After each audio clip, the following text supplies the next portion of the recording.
വിഷുദിനത്തിലും ഓണറേറിയത്തിലെ കേന്ദ്രവിഹിതം ലഭിക്കാതെ അങ്കണവാടി ജീവനക്കാർ പ്രതിസന്ധിയിലാണ്. കഴിഞ്ഞ 3 മാസമായി 1 മാസം വൈകിയാണ് കേന്ദ്രവിഹിതം ലഭിക്കുന്നത്. കഴിഞ്ഞ ചെറിയ പെരുന്നാളിനും ഓണറേറിയം വൈകി ലഭിച്ചു. അങ്കണവാടിയിലെ പാചകവാതകം, വൈദ്യുതി, കുടിവെള്ളം എന്നിവയുടെ ബില്ലുകൾ അടയ്ക്കുന്നതും ഈ തുക ഉപയോഗിച്ചാണ്. സിനോജ് തോമസ് വിവരങ്ങളുമായി. സിനോജ്, ഇപ്പോൾ അങ്കണവാടി ജീവനക്കാർ ആകെ തന്നെ പ്രതിസന്ധിയിലാണ്. എന്താണ് വിശദാംശങ്ങൾ സിനോജ്? സ്മൃതി, അതായത് കേന്ദ്ര സംസ്ഥാന സർക്കാരുകളും തദ്ദേശ സ്ഥാപനങ്ങളുമാണ് ഈ അംഗനവാടി ടീച്ചേഴ്സിനുള്ള ഓണറേറിയത്തിന് തുക നൽകുന്നത്. സംസ്ഥാന സർക്കാർ 6800 രൂപ നൽകുമ്പോൾ തദ്ദേശ സ്ഥാപനം 2200 രൂപ നൽകുന്നു. കേന്ദ്ര സർക്കാർ 4500 രൂപയാണ് നൽകുന്നത്.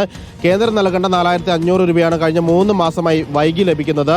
1 മാസം വൈകിയാണ് ഈ 4500 രൂപ ലഭിക്കുന്നത്. ഈ മാസമാണെങ്കിൽ വിഷു ആണ്, കഴിഞ്ഞ മാസമായിരുന്നു പെരുന്നാളായിരുന്നു. ഈ ആഘോഷ ദിവസങ്ങളിൽ പോലും അവർക്ക് ആ തുക ലഭിക്കാത്ത സാഹചര്യമുണ്ട്.